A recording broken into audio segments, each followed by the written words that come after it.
bem, meus irmãos? Bom dia. Bom dia. Feliz sábado. Eu estava com saudade de vocês, sabia? Desde ontem a gente não se vê, né? Que bênção aqui estar aqui mais uma vez para conseguirmos juntos a ler a palavra de Deus. Eu tenho uma convicção: Deus vai falar com você nessa manhã. Não estranhe ter o nosso amigo estar aqui filmando, porque tem uma atividade ali na faculdade que eu tenho que filmar esse sermão para que eu possa enviar lá o link, mas é somente um favor que eu estou fazendo, tá bom?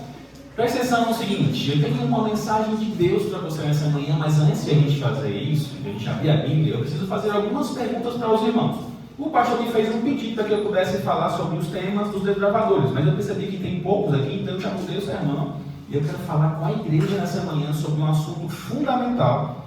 E eu preciso te fazer uma pergunta: qual é a melhor forma que você identifica de pregação do Evangelho? Se você pudesse hoje ser responsável por conseguir organizar aqui essa parte evangelística da igreja, para pregar o Evangelho, para conseguir dar estudos bíblicos e trazer pessoas para a igreja, qual seria o método que você utilizaria? Me ajuda aí, alguém? Dá opinião para mim, vai lá. Vai um bate-papo nosso.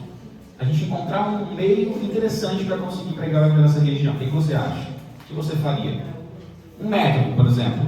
Eu iria investir nos desbravadores. Não, mas aí tem os alunos. Eu iria fazer essa estratégia aqui, ó. Eu ia montar alguma ideia que você já tem na sua cabeça que é interessante para conseguir pregar aqui nessa região do Caju. O que você faria? Dar um pão, mano. Fazer uma visita e entregar um pão. Um pão, boa ideia. É isso que eu quero saber. Quem tem outra ideia? Social também. Social para chamar os jovens, é isso? Eles mesmos conseguem chamar os demais. É isso que vamos fazer. Juntar o desbravador todo, fazer um desfile bem bonito, tipo uma fanfarra que chama a atenção dos jovens e a atenção dos adultos. Tipo, Davi, boa, tem mais. Como a música é muito forte, Essa eu pilar da música, faria né? um coral lindo, maravilhoso, e ia cantar na porta do povo para poder trazer para a igreja. Perfeito, muito bom. Viu como sempre tem ideias? Mas eu quero trazer aqui uma proposta, que a gente também, por isso que estava filmando aqui. Tem uma proposta chamada de beneficência social. Você já ouviu falar sobre isso? Você já viu um livro que Ellen White comenta a respeito disso? Gente, eu nunca tinha colocado as mãos na massa da beneficência social. Eu já prego o Evangelho faz muitos anos. Mas eu nunca tinha colocado assim: quer saber de uma coisa? Eu vou fazer esse que deve estar certo. Eu me impressionei de um jeito que, de todas as formas que eu já preguei, a maior colheita que eu já tive em menos tempo foi por intermédio da beneficência social. Sabia disso? E eu vou somente no começo contar o testemunho, depois a gente vai para o texto bíblico. Seguinte, eu estava no NASP agora, semestre passado, trabalhando no NASP, na igreja do NASP, igreja grande. E no bairro, quem conhece lá, o bairro do NASP, que é o universitário, a maior parte das pessoas, elas são, sabe o quê? Adventistas. Só que tem um pessoal que não é adventista lá. E eu falei: cara, como é que eu vou? Que desafio gigante. Como é que eu vou fazer para conseguir pregar para esse povo, para trazer o povo para a igreja? Qual o método utilizado? Aí eu lembrei: aqui tem uma asa muito forte. Aqui tem asa, não? Tem asa? Vou te falar uma coisa: asa, na minha opinião, hoje, depois que eu apliquei diversos métodos, é um dos principais meios de conseguir trazer pessoas para a igreja. E eu pensei com a minha cachola: rapaz, eu vou identificar no bairro quem são as pessoas que necessitam de auxílio social. Ou seja, que necessitam de um alimento, de uma roupa, de um calçado. Sempre tem, não é isso? Aqui tem ou não tem pessoas desse perfil? O que eu fiz? Eu comecei a mapear o bairro, identificando quem eram essas pessoas. E eu perguntei inicialmente por quem? Pelos membros da igreja. Você conhece alguém que precisa desse tipo de auxílio? Aí eu fui pegando os nomes e comecei a visitar. Na visita, o que eu falei? Como que eu me apresentei? Como asa. Coletinho da asa, planchetinha da asa, e fui lá para dizer que nós temos um projeto que auxilia as pessoas nessa área de alimento, de roupa e tudo mais. Resumindo, consegui pegar uma quantidade de pessoas da região lá naquele bairro, que a maior parte é adventista. Adivinha quantas pessoas batizaram em um semestre? 49. Amém. Glória a Deus. Você duvida do poder da beneficência social? É justamente esse método que eu quero desafiar vocês a fazer. Se vocês tiverem uma asa forte. E outra coisa, eu fui numa região em que não tinha asa forte, que eram poucas doações. Sabe o que eu desenvolvi lá um método também? A gente saía de casa em casa, em algum bairro, uma vez, 2 vezes por mês, todo mundo na igreja se reunia, ia para um bairro, pedia alimentos e juntava as cestas. E quem eram os beneficiados das cestas? Os estudantes da Bíblia. Então, deixa aqui o desafio para quem for da asa, para conseguir tentar montar alguma ideia. Se quiser que eu monte alguma ideia elaborada de como fazer, me procura no WhatsApp que eu aviso vocês, tá bom? Ok, mas essa aqui é a parte do meu trabalho. Deixa agora eu ir para a Bíblia, que é o que eu mais gosto. Seguinte, pode colocar uma coisa. Deixa eu te fazer uma pergunta. Alguém consegue água, por favor? Você acha quem é que vai ser salvo? É quem conhece a Deus ou quem não conhece? Quem não conhece a Deus vai ser salvo? E aí? Só que eu te pergunto, tá? Se eu conheço a Ele, é o suficiente eu conhecê-lo para ser salvo? Não. Qual é a parte que falta? Relacionamento. Eu conhecer a Ele é uma coisa, porque eu já conheci Ele também. Só que é suficiente? O que falta? Sabe o que é? Ele me conhecer. Eu quero te fazer uma pergunta. Você acha que Jesus te conhece? Abre um texto aí, vamos fazer o teste. Eu gosto do teste. Abre no livro de Mateus. Mateus 7, versículos 21 até o 23. Todo mundo quando abrir, me ajuda aí alguém na leitura, tá bom? Quem que pode ler pra gente esse texto? 7, versículos 21 até o 23. Pode ler bem alto, por favor. Nem todo aquele que me diz, Senhor, Senhor, entrará no reino dos céus, mas aquele que faz a vontade de meu Pai que está nos céus. Muitos naquele dia vão me dizer, Senhor, Senhor, nós não profetizamos em teu nome? E em teu nome não expulsamos demônios? E em teu nome não fizemos muitos milagres? Então lhes direi claramente, eu nunca conheci vocês. Afastem-se de mim, você que pratica o mal. Muito obrigado, minha irmã. Eu te pergunto: ser adventista, vir à igreja aos sábados, aos domingos, às quartas, fazer parte dos desbravadores, dos aventureiros, da asa, é suficiente para conseguir ser salvo? O que falta é que eu possa ter o quê? Conhecimento. Você vê o texto que diz assim, ó, no dia que Jesus voltou, né? Senhor, Senhor, nós fizemos o quê? Em teu nome? Expulsamos demônios. Essas pessoas tinham qual informação na cabeça?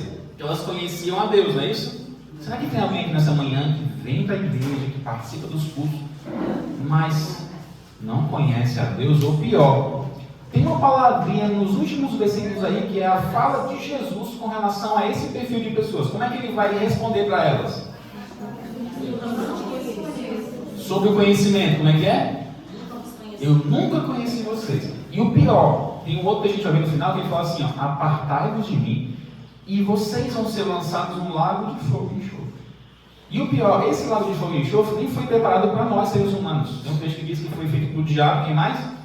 Mas por conta que nós não buscamos conhecer quem é Deus, para que Ele pudesse nos conhecer. Vem cá, quem é casado? Você que é casado, como é que funciona o casamento? É possível somente um conhecer o outro e o outro não me conhecer? É a convivência, é a rotina diária. Então, quando eu conheço a Deus, Ele também me conhece. Só que agora nós vamos observar um detalhe. Ele tem uma acusação a fazer para mim e para você. Antes de a gente ir para a parte da acusação de Deus, eu quero te fazer uma pergunta. Qual que é o motivo do seu nascimento? Por que você existe na Terra? Vai lá, me ajuda. Porque Deus quis. Deus quis, tá? Mas você tem algum propósito nessa Terra? Qual que é? Você existe para quê? Qual o motivo? É somente para trabalhar, para estudar, para casar, para fazer filho ali, para ter uma família? Adorar demais. O propósito. Servir a Deus. Servir. Missão. Qual é a missão? Testemunhar, fazer discípulos. Quem falou fazer discípulos? Fazer discípulos. Boa. Então agora a gente já entendeu, colocamos na nossa roda agora a ideia de que nós temos um propósito na vida. E eu quero te fazer uma pergunta. Se o teu propósito de vida, baseado na Bíblia, é conseguir pregar o Evangelho, eu te pergunto, você tem feito isso? Me fala formas que eu tenho de conseguir pregar o Evangelho. Modo de viver? Visitando. Descobrindo a necessidade das pessoas e suprindo. Isso. Eu acho que é saindo da bolha. Eu acho que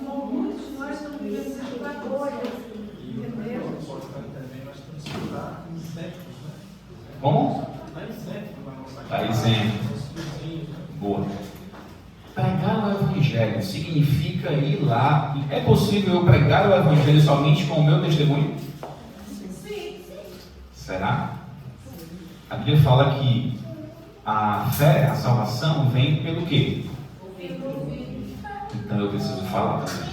Muita gente se apoia nisso, sabia? Eu conheci diversos irmãos. Não, eu tenho meu testemunho. Tá tudo bom, tá tudo certo. Será? Se você conhece ele, você tem que fazer o quê? Você tem que fazer o que ele pede. Não é isso? Ele tem uma acusação agora. Ouve bem agora o que ele vai falar com você. O meu povo não me conhece. Está pegando aqui?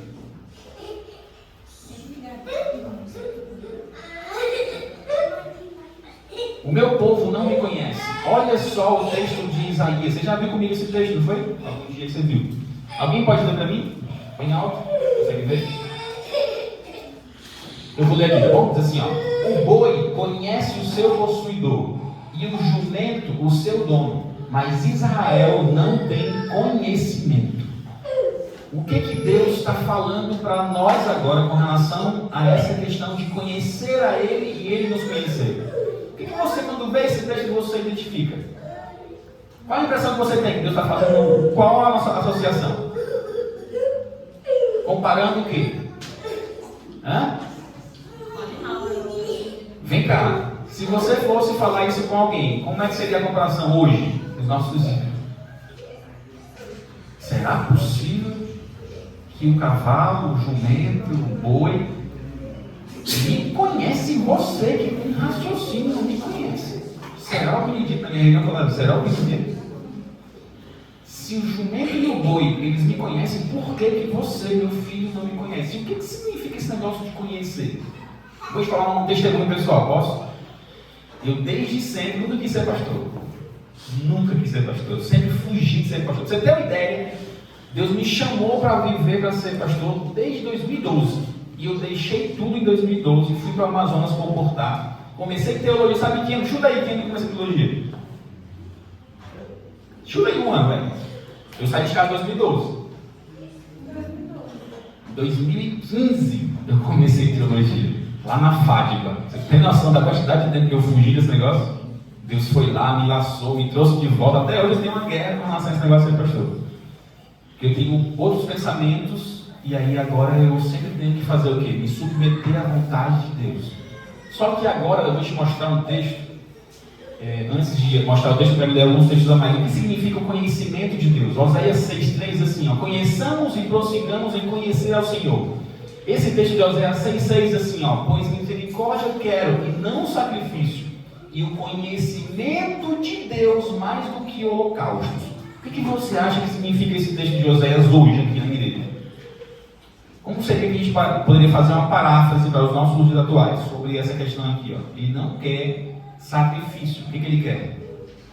Conhecimento dele. Como é que eu faço para ter o conhecimento de Deus? Me explica aí. Se relaciona com Deus. De que forma? Orando a Bíblia, testemunhando. Lendo a Bíblia, testemunhando, louvando, vindo para a igreja, não é isso? Então eu falo assim, meu filho, minha filha, eu não quero que você faça sacrifício. Não é porque você faz parte de algum departamento da igreja, que você dedica muito tempo para a igreja. Eu não quero, não é isso aí não. Isso aí é consequência sua por me conhecer. Quando você me conhece, você agora vai lá e consegue fazer essas coisas. Mas eu quero que você me conheça. E como é que eu faço para ter conhecimento de Deus? Dedicando tempo para Ele. Eu te pergunto, quanto tempo você está dedicado para conseguir ter o conhecimento a respeito de quem é Deus? Ter um relacionamento íntimo com Ele. Como é que a gente faz para conhecer a Deus? Aí é que está o ponto que me chamou muita atenção, que depois de eu descobrir isso aqui, eu nunca mais deixei essa informação de querer ser pastor. Sabe por quê? Eu fui testemunho de Jeová. Alguém sabe aí que é testemunho de Jeová? Fui testemunho de Jeová. E lá eu aprendi muitas coisas interessantíssimas, inclusive para contrastar com as ideias adventistas. Como eu vim de uma base lá do testemunho de Jeová, eu entrei na igreja e o meu olhar, a minha lente era diferente dos irmãos que já estavam presentes na igreja. Porque tem muita coisa que eu olhava e falava assim, cara, isso aqui não existe. Não, isso aqui não está correto. Não, porque os homens fazem algumas coisas que não são corretas. Concorda comigo? Infelizmente, os homens fazem algumas coisas que não estão de acordo com a Bíblia. E aí eu olhava assim e falei, cara, nunca vou ser pastor. Não. Deus me botava no canto e falou assim, você vai sim. Até que um dia Deus me fez assim, ó, senta aí que eu vou falar contigo. E abre agora a Bíblia comigo. Olha o texto que Deus falou comigo, que nunca mais eu reclamei esse negócio de pastor e ter fugido. Ezequiel 3, vai lá. Ezequiel 2, quer dizer, 2 verso 8 inicialmente. Como é que eu faço para conhecer a Deus? Como é que eu faço para ter o conhecimento de Deus?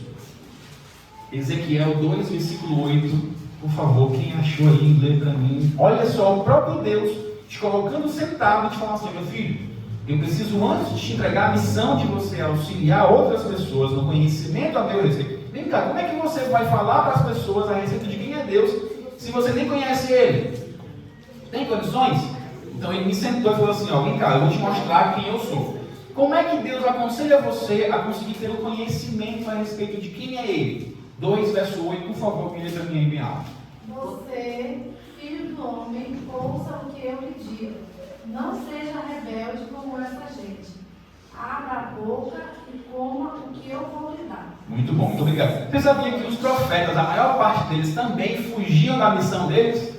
Eu tenho um sermão que eu falo sobre Jeremias. Você sabia que Jeremias ele diz assim um trecho, Senhor, eu não quero ser profeta, mas o Senhor me persuadiu. Ele falou assim, persuadiste-me a ser profeta, e eu não tive como negar. Ou seja, Ezequiel, você acha que ele também queria ser profeta? E Moisés, você acha que ele queria fazer a função dele lá? Nenhum deles. Eu também não queria ser pastor, não. Mas aí eu lutei com Deus, e até que ele me mostrou esse texto. Ou seja, como é que eu faço para conseguir cumprir a missão de Deus na terra?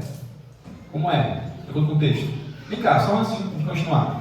Você vem para a igreja e tem algumas coisas que você não concorda? Seja sincero, tem algumas coisas. Como é que você reage? Porque eu era muito crítico. E Deus me quebrou no meio. Esse é o texto que você tem que aprender. Quando você vê alguma coisa que algum ser humano na igreja faz, se você não concorda, você não deve ficar rebelde, revoltado contra a igreja, contra os irmãos da igreja, porque sua missão não é essa. Essa é a missão de Deus, Ele vai resolver do jeito dele. Qual é a sua missão? E aí foi que eu entendi. Eu falei assim, eu não vou ser pastor. Ei, senta aí que eu vou te ensinar o que eu quero. Eu não quero que você fique tentando encontrar os erros todos da terra, tentando imaginar que você é o super-herói que vai resolver todos eles. Não, eu tenho uma missão para ti, meu filho. Qual que é a tua missão? Qual é aqui o texto? Abre a boca e come o que eu te dou. É a primeira parte. O que significa isso, em termos práticos? O que ele está querendo falar para a gente? Como é o alimento de Deus? A Bíblia. Então o que significa abrir a boca e comer? Dedica tempo para se alimentar do que eu te entrego, a minha palavra. Se você não dedicar tempo para ler a minha palavra, você não vai conseguir me conhecer. E como é que você vai transmitir a mensagem para outro se você não me conhece? Se tiver algum irmão dormindo suave, observa aí, eu estou pensando agora, vai. Se tiver alguém dormindo, não pensando, isso. Como é que você vai me transmitir para outros se você não me conhece? Não tem como. Então, primeiro conselho, abre a boca e se alimenta do que eu te entregar. Agora vem aí para mim o próximo texto que é em Ezequiel 3, do 1 ao 3. Outra pessoa lê para mim, por favor. Ainda me disse, filho do homem, come o que achares, come este bolo, vai e fala à casa de Israel. Então abri a boca e ele me deu a comer um bolo. E me disse, filho do homem, dá de comer ao teu ventre e enche as tuas entranhas deste bolo que eu te dou. Eu comi e na boca me era doce como mel. Muito obrigado. Ou seja, o profeta não queria fazer a função dele. Você e eu temos vontade de fazer estudo bíblico? Seja sincero. Sábado à tarde, está muito cansado da semana, né? Do trabalho. De tarde, você tem vontade de quê? Seja sincero para mim. Dormir. É isso mesmo. Mas vem cá, o que deve ser feito? É a tua vontade ou a vontade de Deus?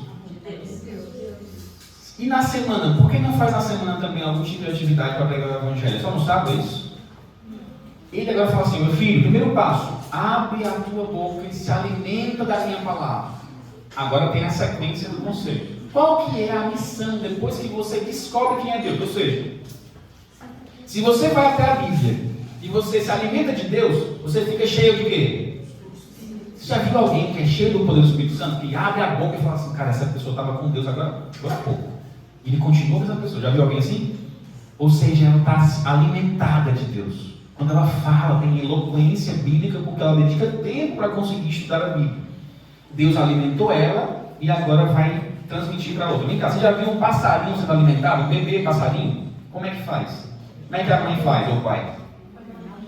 Eles vão lá, pegam a minhoquinha, se for o caso, né? E aí agora vem regurgita, não é isso? Então, qual é a função nossa, primeiramente? Receber o alimento da parte de Deus. Depois que eu sou alimentado, eu faço o quê? Eu vou alimentar a outros. Ok, agora sim é o texto que eu quero que vocês abram comigo no capítulo 3, do versículos 1 até o 9. Eu te pergunto, qual que é a fala? Isso aqui é muito forte agora, tá bom? Então observa aí. Eu vou ler com você. Você abriu? 3 do 1 ao 9. Olha só, agora escuta bem o próprio Deus falando com você com relação à sua missão. Então vamos lá. Vocês me responderam que a sua missão é conseguir o quê? Pregar o Evangelho, não é isso? Então eu vou fazer uma pergunta aqui agora que você vai me responder, mas ninguém vai ver. Pode ser? Quantos de vocês, não precisa responder agora, quantos de vocês têm dedicado tempo para ensinar outras pessoas a respeito de quem é Deus por intermédio do estudo bíblico? Todo mundo agora fecha os olhos. E você, com os olhos fechados, você vai levantar somente a mão, tá bom? Se a resposta for a que eu perguntar. Fechou todo mundo, fechou o olho, para ninguém ver a resposta do outro. Quantos de vocês têm 3 estudos bíblicos ou mais? Levanta a mão. Tá, pode baixar a mão. Quantos de vocês têm 2 estudos bíblicos? 2. Boa. Baixa a mão. Quantos de vocês têm só um estudo bíblico? Quantos não tem nenhum estudo bíblico? A maior parte. Pode abrir os olhos. Sempre eu faço esse teste, acontece isso, não sei o porquê. Você acha que quando nós não oferecemos ou não fazemos estudo bíblico com alguém, quem que está feliz com isso? Tá. Vou continuar mais uma pergunta. Quem são as pessoas que Deus te entregou nas mãos para que você pudesse cuidar como ovelhas? E você não tem cuidado. Vamos já chegar nesse ponto, mas antes eu quero ler com você esse texto de Ezequiel 3, do 1 ao 9. Olha só, qual que é a missão que Deus te entrega na terra depois que você conhece Ele. Vai lá, versículo do 1 ao 9, assim, ó. Ainda me disse, versículo 1, filho do homem, come o que achares, come este rolo, vai e fala à casa de Israel. Então abri a boca e ele me deu de comer o rolo. E me disse, filho do homem, dá de comer ao teu ventre e enche as tuas entranhas, deste rolo que eu te dou. Eu o comi e na boca me era doce como um mel. Disse-me ainda, versículo 4, filho do homem, vai, entra na casa de Israel e diz-lhes as minhas palavras, porque tu não és enviado a um povo de estranho falar, nem de língua difícil, mas a casa de Israel.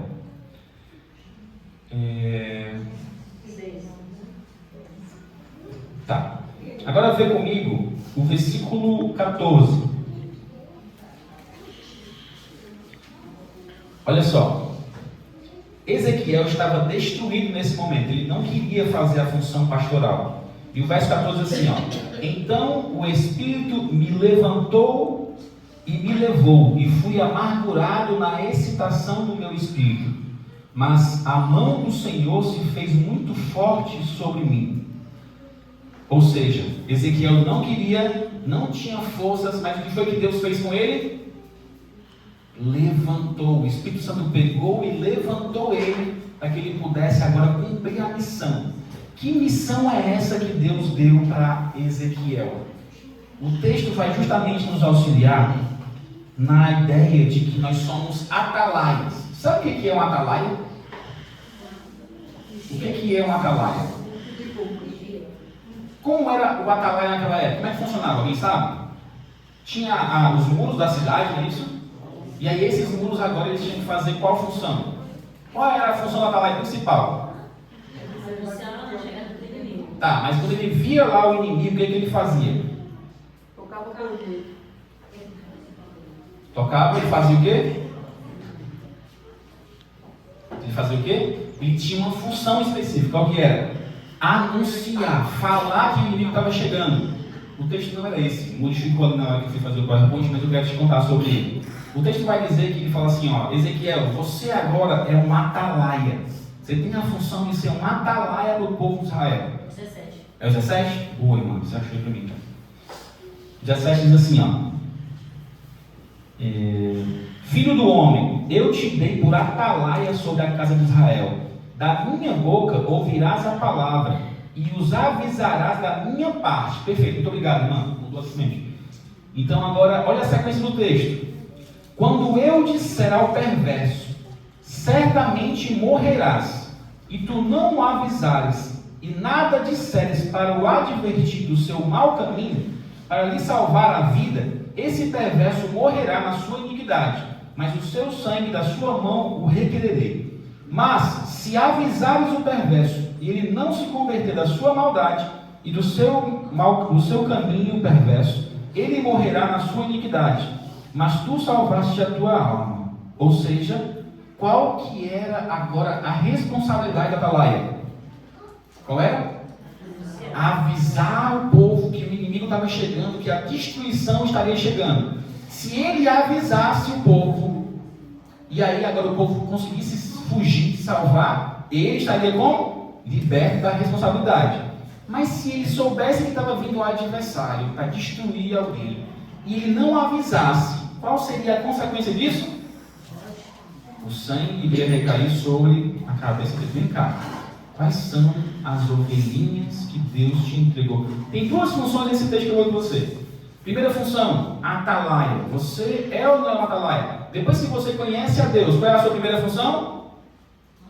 Atalaia. Anunciar que a destruição está chegando. E qual que é a segunda função? É a função de pastor. Você acha que pastor é somente o que forma na faculdade? É isso? Ou todos nós somos pastores? Alguém aqui é pastor? Se você é pastor, eu te pergunto, quais foram as ovelhinhas que Deus te entregou nas mãos? Para que você pudesse cuidar, que você pudesse orientar, e que você não foi atrás. Para um pouquinho agora aí e lembra. É seu pai, é sua mãe, são seus filhos, são seus vizinhos, são seus parentes, primos, tias, tios. Quem foram as ovelhinhas que Deus te entregou e você não avisou para eles ainda que a destruição está chegando? Pensa bem nesse detalhe. Na sequência agora a gente vai descobrir algumas coisas mais. Deus fala assim, ó, não tenha medo. Capítulo 2, verso 6 diz assim, ó, e tu, filho do homem, não os temas, não temas as suas palavras, ainda que haja sarças e espinhos para contigo. Não temas as suas palavras, nem te assustes com o rosto, porque são casa rebelde. Ou seja, você aqui que veio tem medo de oferecer estudo bíblico para alguém? Já sentiu medo porque podem rejeitar, pode dizer não? Muitas pessoas têm medo. Então, assim, ó, você não deve ter medo, porque eu estou te alimentando e eu estou dando a ordem para você ir até eles para oferecer estudo bíblico, para conseguir salvar eles. Se você oferecer, eles não quiserem, tudo bem, está sendo registrado, mas você tem que fazer a sua função. Foi justamente esses textos de Ezequiel que mudaram a minha cabeça. De que forma? Eu sempre olhava para os erros da igreja, os erros dos irmãos, os erros dos pastores, e eu entendi que na verdade eu sou o pior pecador que existe. E que a minha função é qual? Ser alimentado por Deus para alimentar os demais. Irmão, cabe que eu vou te dizer. Se você aprender a viver exatamente dessa forma, sendo nutrido por Deus e levando nutrição para outros por intermédio da sua palavra, a sua missão está sendo cumprida na terra. E é isso que Deus quer para você. Então, se eu for pastor hoje, eu não vou ser pastor simplesmente pelo status de ser pastor. É por qual motivo? Qual que eu entendi o motivo? Eu preciso me alimentar da palavra de Deus para alimentar os irmãos. Eu estou cumprindo isso aqui hoje.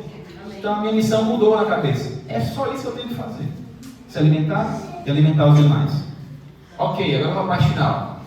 O livro é Ezequiel, capítulo 34. Não precisa abrir para a gente ganhar tempo. Olha aqui, ó. Olha aqui, ó. Sobre pastoreio. Se você é pastor, qual que é a fala de Deus para você agora? Lembra? Ele falou sobre atalaia, mas agora é sobre pastor. Olha a fala de Deus sobre pastor para você, exclusivamente, não é mim. Veio a minha palavra do Senhor, filho do homem, profetiza contra os pastores de Israel. Quem são os pastores de Israel? Vamos saber. Quem são? Nós, certo?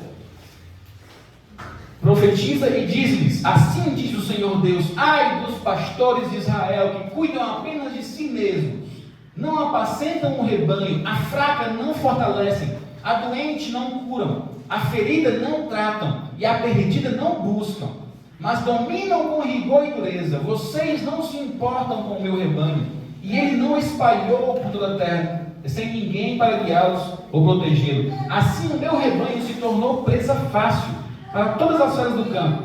Minhas ovelhas andam dispersas por todos os montes e colinas, por toda a terra, sem ninguém para buscá-las ou cuidá-las. Portanto, pastores, assim diz o Senhor Deus, eu estou contra vocês.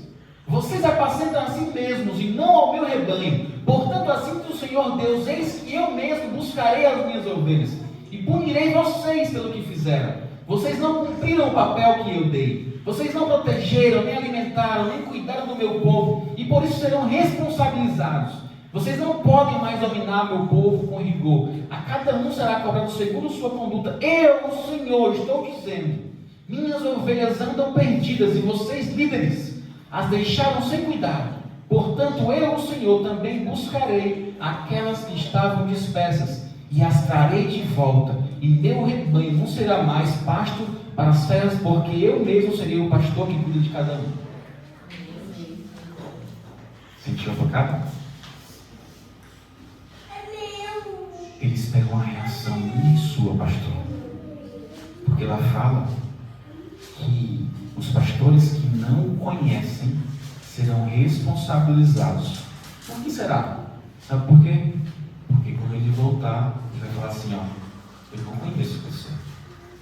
Você não me conhecia, sabe por quê? Quem conhece ele naturalmente vai atrás das ovelhas perdidas de Israel. Naturalmente. Porque você sabe que ele fez tudo por você.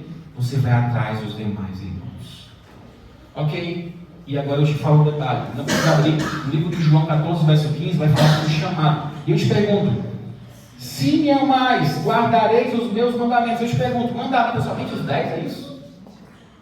Você acha que o mandamento que está aqui, ó, João 15, 10 assim, ó, se guardares os meus mandamentos, permanecereis no meu amor, assim como também eu tenho guardado os mandamentos de meu Pai e no seu amor permaneço. Esse mandamento aqui do capítulo 28 de Mateus, olha só. Ide, portanto, fazei discípulos de todas as nações, batizando-os em nome do Pai, do Filho e do Espírito Santo, ensinando-os a guardar todas as coisas que vos tenho ordenado. E eis que estou convosco todos os dias até a consumação dos séculos. Vem cá, isso aqui é ou não é o mandamento de Deus?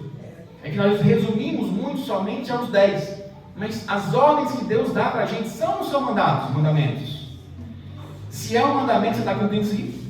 Quem levantou a mão aí, só eu vi. Quem levantou a mão que não dá estudo bíblico, que fica dormindo à tarde, no sábado, na semana também não faz nada, é ou não é um mandamento? E eu te pergunto, se é um mandamento, é um chamado. Se é um chamado, não é uma opção. Ah, eu tenho uma opção de ficar, fazer ou não fazer. Ele dá uma ordem. Vem cá. Mateus 28, quando você lá, você encontra qual tipo de imperativo ali? Qual é o imperativo aí, Mateus 28, que você encontra? Responde para mim, por favor. Lendo aqui o texto, como é que você lê aí, o imperativo? Fazer discípulos. Muita gente fala que é o íntimo, é isso? Tem que... Mas eu vou te dar uma explicação aqui sobre o grego, não vou ler o grego, somente vou te explicar, certo? Quais são os verbos que se encontram nessa questão aqui agora? É justamente isso também os motivos que eu não queria ser pastor. Porque eu entendi exatamente esse formato bíblico de Jesus sobre a questão de como que nós temos que fazer para conseguir salvar as pessoas. Os verbos que tem aqui são esses aqui, ó. Indo, batizando, ensinando. Certo?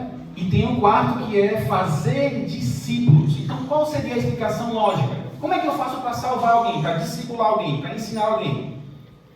Eu tenho que dedicar tempo para essa pessoa, eu tenho que pregar para ela, ensinar a ela as verdades do conhecimento bíblico, mas eu tenho que fazer um discípulo. O que seria um discípulo? Jesus fez como? Ele chamou os 12 para fazer o quê? Para andar junto com ele. Por quê? O que é um discípulo? É uma cópia. Jesus queria que eles fossem parecidos com ele. Depois que eles fossem parecidos com ele, ele agora fazia o quê? Enviava eles para conseguir auxiliar outros. Então, quando eu auxilio alguém, o que eu faço? Eu aprendo com Jesus, eu sou parecido com Jesus, e ele agora me dá uma forma de viver. E quando eu vou chamar outras pessoas, eles também vão fazer uma cópia de quem? De mim, que pareço com Cristo. Então, na verdade, qual que é o imperativo? Os 3 primeiros estão no particípio, ou seja, indo, batizando e ensinando. O que significa isso? Enquanto eu vou caminhando, enquanto eu vou estudando, enquanto eu vou trabalhando, eu vou fazendo discípulos. As pessoas estão ao meu redor e eu vou ensinando elas a serem parecidas com Jesus. Ou seja, os 3 primeiros estão no particípio e, portanto, estão subordinados ao último, que aparece no imperativo. Então, qual que é o imperativo do texto? Fazer discípulos. Fazer discípulos. Então, qual que é a sua missão a partir de hoje? Você consegue fazer muitos discípulos ao mesmo tempo? O gravador consegue, né? É uma bênção do gravador conta disso. Você consegue fazer diversos ao mesmo tempo. É árdua. Dedicar tempo, vai atrás, corre atrás, dedica tempo. Você precisa conseguir alguns, não precisa ser muitos. 1, 2, 3, que você consiga acompanhar de perto, que você participe do cotidiano dessa pessoa, ver as necessidades que ela precisa, é alimento, é roupa, o que precisa. Aí você consegue cumprir a missão fazendo como? Fazendo discípulos. Vamos encerrar agora? Fazer discípulos é o foco e o imperativo na comissão evangélica. O centro da missão é qual? Fazer discípulos. Vem cá, fazer discípulos é algo rápido? Não. Eu consigo fazer discípulos em 15 dias de evangelismo? Em 21 dias? Eu consigo fazer discípulos em 1 mês? Paulo, quando foi pregar em Corinto, sabe quanto tempo ele passou lá? 1 ano e 8 meses. Dedicando tempo para conseguir orientar a ovelhinha que estava perdida. Então, grava uma coisa: fazer discípulo não é algo rápido, mas é algo prazeroso. Sabe por quê? Você já conheceu alguém que batizou assim relâmpago e nunca mais voltou para a igreja? Sabe por quê? Porque não foi formado um discípulo. E você, depois que tem a verdade, que você conhece a verdade, você tem uma responsabilidade. Qual que é? Eu preciso entender que eu tenho que fazer o discípulo preparado para não importa o que aconteça, ele vai continuar firme no caminho, porque eu tenho convicção que eu preparei ele. E se ele se afastar, é com ele, mas eu fiz minha parte de conseguir discipular. Então, depois que você descobre a verdade, tem que fazer o quê? Tem que aplicar a verdade, tá bom? Ok, vamos encerrar agora. Eu formulei uma frase aí que você pode achar interessante. A frase é a seguinte: casas sofisticadas e camas acolchoadas têm se tornado refúgio de soldados covardes. É um soldado, mas prefere ficar deitado e dormindo na cama, enquanto deveria estar guerreando para salvar as ovelhas de Israel. Ok? Você então, resumindo, temos pouco tempo, então me ajuda aí. Acorda para encerrar, tá bom? Você, nessa missão de fazer discípulos, de pregar o evangelho, de cumprir a sua missão na terra, você tem sido alguém obediente, está cumprindo a missão, ou você tem sido alguém negligente? Primeiramente, o que seria uma pessoa negligente? O que seria? O que é um negligente, você acha? Sabe o que tem que fazer, ele faz. E o que é um obediente? É que faz, é isso? Mesmo sem vontade, vê a cama lá chamando, né? Opa, fica aqui, está muito frio, está muito gostosinho, mas você ainda assim vai. Ok, então abra bem comigo para encerrar. Provérbios 18, verso 9, vai lá. Provérbios 18, verso 9. Eu vou passar só um pouquinho de tempo, mas vai valer a pena, tá bom? Provérbios 18, verso 9, abre aí comigo. E eu preciso ler agora com vocês diversas versões para a gente chegar no consenso. Quem pode ler para mim, por favor? Provérbios 18, verso 9. O trabalhador relaxado é companheiro daquele que desperdiça. Muito obrigado. O trabalhador relaxado é companheiro daquele que desperdiça. Quem mais tem alguma outra versão aí, por favor? Quem é negligente no seu trabalho já é irmão do desperdiçador. Boa, isso aí é melhor. Quem é negligente no seu trabalho já é irmão do desperdiçador. Alguém tem outra versão diferente das duas? Pode Quem ler. relaxa no seu trabalho é irmão do destruidor. Opa, você achou a versão que eu queria, meu amigo. Lê de novo aí, por favor. Quem relaxa no seu trabalho é irmão do que o destrói. Opa, quando você ouve a palavra relaxa, você lembra de quê? Vou mostrar aqui a frase. Lembra de quê? Vou repetir, tá bom? Casas sofisticadas e camas acolchoadas têm se tornado refúgio de soldados covardes. Preferem ficar nas casas luxuosas, casa boa de morar, uma caminha king size aí, para dormir, deitar, do que cumprir a missão de pregar o evangelho. E aí o texto vai dizer justamente o seguinte: quem sabe que tem uma obra e cumpre ela é obediente. Mas quem sabe da obra, mas não cumpre, é negligente. Vamos descobrir o que significa isso. Olha só. Primeiramente, eu fui no dicionário. O que significa essa palavra aí, negligente? Vamos lá. As 4 palavras que tem no dicionário com relação, ou no texto bíblico ainda. Qual é a primeira palavra que tem no texto? Qual a segunda? Qual a terceira? Qual a quarta? Então vamos ver quem memorizou as 4 palavras. Me fala aí, olha. Qual a primeira? Qual a segunda? Qual a terceira? Qual a quarta? Vocês estão atentos, gostei de ver. Vamos encerrar agora com chave de ouro. Ok, negligente, obra, irmão e desperdiçador. Você por acaso tem uma obra? Você sabe qual é a sua obra, a sua missão na terra? Você tem se dedicado a essa obra, tempo a essa obra? Qual que é a obra de todo irmão da igreja adventista de Sétimo Dia? Qual que é? Pregar o evangelho. Olha o texto, Mateus 21, a gente já viu, vão e façam discípulos. Marcos 16, 15, vão pelo mundo inteiro. E aí agora tem alguns fecheiros mais, mas eu não vou ler por todo o tempo. E eu quero ir exatamente para a questão do negligente no dicionário. O que é uma pessoa negligente? Vai lá. Assim que aparecer, você fala comigo bem alto, pode ser? O que é uma pessoa negligente? É o que mais? O que mais? Relaxado. O que mais? Ou seja, o que é uma pessoa negligente? No ponto 5 agora, lá comigo. 1, 2, 3 e... Aquele que sabe o que tem que fazer e não faz. Alguém aqui sabe o que tem que fazer, mas não faz? Agora vamos para outras versões bíblicas. O texto diz assim nessa versão: aquele que é remisso na sua obra é irmão do que é destruidor. Essa outra versão diz assim, a linguagem de hoje: o trabalhador relaxado é companheiro daquele que desperdiça. Nessa outra versão, o frouxo no trabalho é um irmão do dissipador. E por fim, essa é a linguagem que ele leu lá, eu acho, a de Jerusalém: o homem preguiçoso no seu trabalho é irmão do destruidor. O ser humano, o homem ou a mulher que é preguiçoso no seu trabalho, ele é irmão do destruidor. E eu fui analisar algumas palavras. E eu fui no dicionário observar o que é a palavra, o que é o destruidor. E eles, o que é destruidor? Vai aparecer, você fala, tá bom? O que é uma pessoa, o que é um destruidor? É aquele que? Destrói. Aquele que? Arrasa. Aquele que? Devasta. Aquele que? Arruina. Ou seja, quem será que é o destruidor? É aquele que mata. Ou seja, o destruidor é quem? Satanás é o destruidor. Resumindo, o que significa isso como uma paráfrase? Parafraseando o versículo de Provérbios 8:9, o que nós temos aqui? O que é um negligente? O que acontece com quem é negligente na sua obra?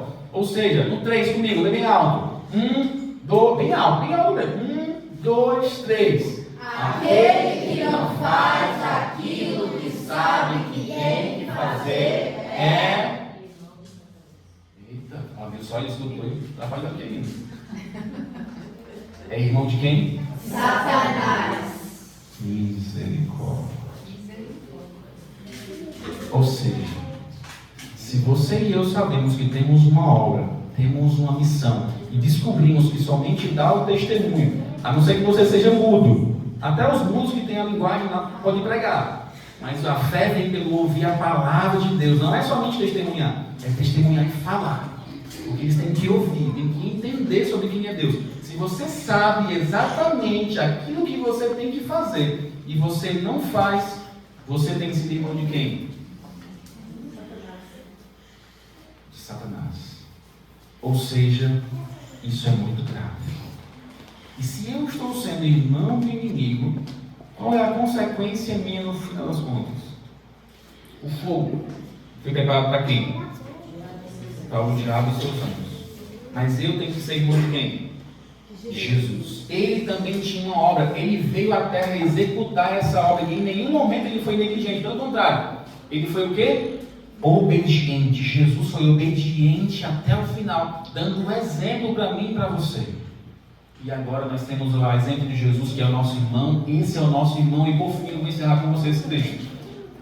Aqui em Mateus 25, 41 diz assim, ó: no fim das contas, quando Jesus vier acertar as contas, ou seja, entregar, a volta de Jesus vai ter oportunidade para alguém ainda? Não, vai ser a recompensa final.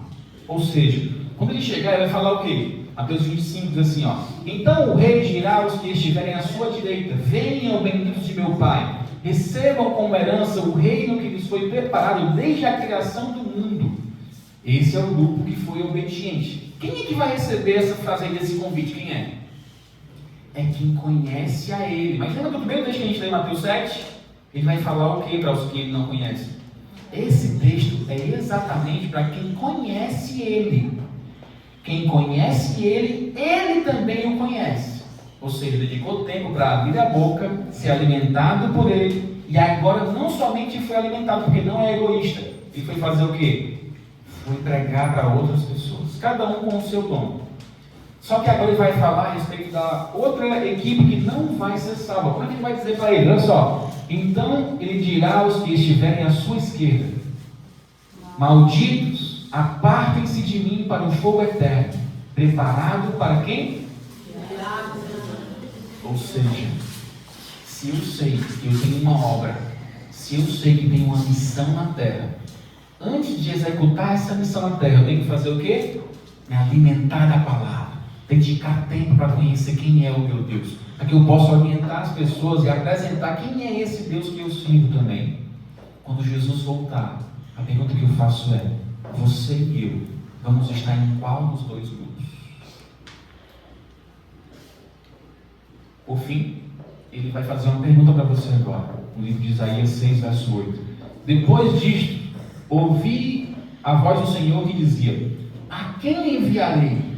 E a quem há de ir por nós? Pela Trindade. E quem há de ir por nós? Disse eu: eis-me aqui, envia-me a mim. Qual será a sua resposta? Deixa eu colocar a música. Vem cá. O próprio Deus te conduziu até esse local nessa manhã. E eu tenho convicção que Ele falou alguma coisa para você. E você entendeu a mensagem. Você sabe onde é que está falhando. E você sabe exatamente o que está fazendo que Ele não aprova. E você sabe exatamente aquilo que tem que fazer, mas não tem feito. E Ele tem uma pergunta para fazer. Meu filho, minha filha, você já entendeu o que tem que ser feito. E outra, eu trouxe à tua memória hoje quem são as ovelhinhas que eu entreguei nas tuas mãos para que você pudesse cuidar. Você sabe quem são. Eu te apresentei elas. E eu quero te fazer uma pergunta. Por acaso eu posso confiar em você nessa hora? Por acaso eu posso te perguntar a quem que eu vou enviar para me representar na terra? O diabo me acusa de dia e de noite falando que eu sou injusto. Será que eu posso confiar em você?